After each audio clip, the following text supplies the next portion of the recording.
మాట్లాడారు. ఒకటి national identity, 2 law and order, 3 family, 4 education, 5 constitutional integrity, 6 socialism, 7 socially responsible business. National identity అనే దానికి పదానికి ఏంటంటే మనందరం ఏదో కులంలో పుట్టాలి, ఏదో ఒక ప్రాంతంలో పుట్టాలి, కానీ మనందరం భారతీయులం అని మర్చిపోకూడదు. మన నేషనల్ ఐడెంటిటీ చాలా చాలా కీలకం. అలాగే లా అండ్ ఆర్డర్కి మనం సహకరించాలి. ఇందాక ఎస్పీ గారు చెప్తా ఉంటే మన కళ్ళ ముందు తప్పు జరుగుతున్నా, ఇప్పుడు గర్ల్ చైల్డ్ ప్రొటెక్షన్, ఆడబిడ్డ, నేను మీకు చాలాసార్లు విద్యార్థులు కూడా చెప్తా ఉంటాను. సుగాలి ప్రీతి అనే ఒక పాప, 14 ఏళ్ల బిడ్డ, స్కూల్కి వెళ్ళి అమ్మ నేను స్కూల్కి వెళ్తున్నాను తిరిగి వస్తానని చెప్పి వెళ్తే ఆ బిడ్డ ఎప్పుడు ఇంటికి రాలా, స్కూల్లో చనిపోయింది. ఫ్యాన్కి ఉరేసుకొని చనిపోయింది. దాని మీద ఈ రోజు వరకు యాక్షన్ తీసుకోవడానికి చేస్తామంటే ఇప్పుడు ఈ మధ్యన మన కొత్త ప్రభుత్వం వచ్చిన తర్వాత దాని మీద యాక్షన్ ఇనిషియేట్ చేస్తా ఉన్నాం. అంటే మీకు ఆడబిడ్డల భద్రత అంత కీలకం. అందుకని మాధవిరెడ్డి గారు చెప్పినట్టుగా ఇలాంటి సమస్యలు ఏదైనా ఉంటే ప్రతి స్కూల్లో కెమెరాస్ ఉండాలి. అలాంటి ప్రతిపాదన గౌరవ ముఖ్యమంత్రి గారు కూడా ఆలోచిస్తూ ఉన్నారు. అందుకని దాన్ని ఆడబిడ్డల భద్రత కోసమే కాకుండా ఎలాంటి సమస్యలు ఉన్నా కానీ ఉత్పన్నం కాకుండా ముందుగానే పట్టుకోవడానికి కెమెరాస్ ఉండాలి. సో దాన్ని కూడా మేము దృష్టిలో పెట్టుకుంటా ఉన్నాం. అలాగే ఫ్యామిలీకి సంబంధించిన దాకా మాట్లాడితే ఒకటి ఎంతమంది బిడ్డలు ఉన్నారని కాదు, కానీ ఎంతమందిని మనం బాగా చూసుకుంటున్నాం అనేది.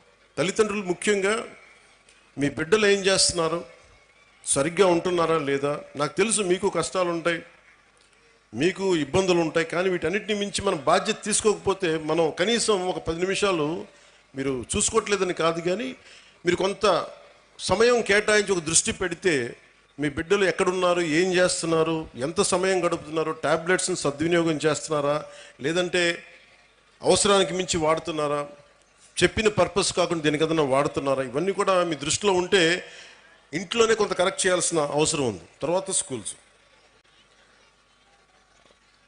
అలాగే మీకు లా అండ్ ఆర్డర్లో సంబంధించి మీరు ముఖ్యంగా బిడ్డలు గుర్తుపెట్టుకోవాల్సింది, చిన్నపిల్లలకి వాళ్ళు క్లీన్ స్లేట్, ఏమీ రాయని ఒక వైట్ పేపర్ లాంటి వాళ్ళు మనం ఏమి రాస్తామో దానికి అదే తయారవుతారు.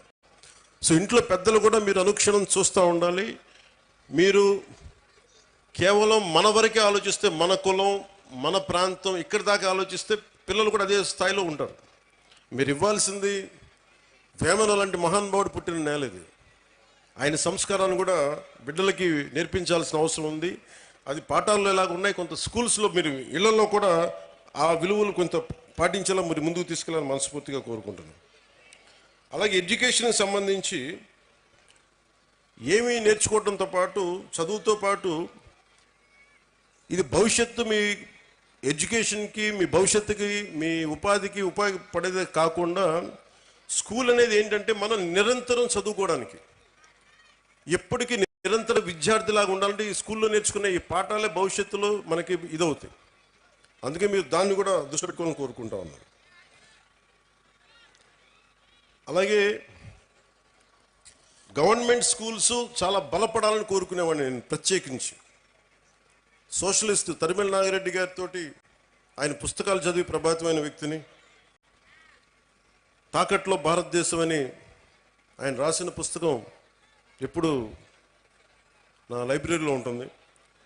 అలాంటి వ్యక్తులు, మహానుభావులు చెప్పింది, గాంధీ గారి దగ్గర నుంచి ప్రతి ఒక్కరు చెప్పింది సోషల్లీ రెస్పాన్సిబుల్ బిజినెస్ అని. కానీ మన స్కూల్స్ ఇవి ముఖ్యంగా గవర్నమెంట్ స్కూల్స్లో మనకు ఆ పాసిబిలిటీ ఉంది. మొన్న ఈ మధ్య నేను పిఠాపురం కూడా చాలామందిని పంపించాను, మా అధికారి యంత్రాంగాన్ని, మా పేషీలు కూడా ముఖ్యులను పంపించాను. గవర్నమెంట్ స్కూల్స్ని కార్పొరేట్ స్కూల్స్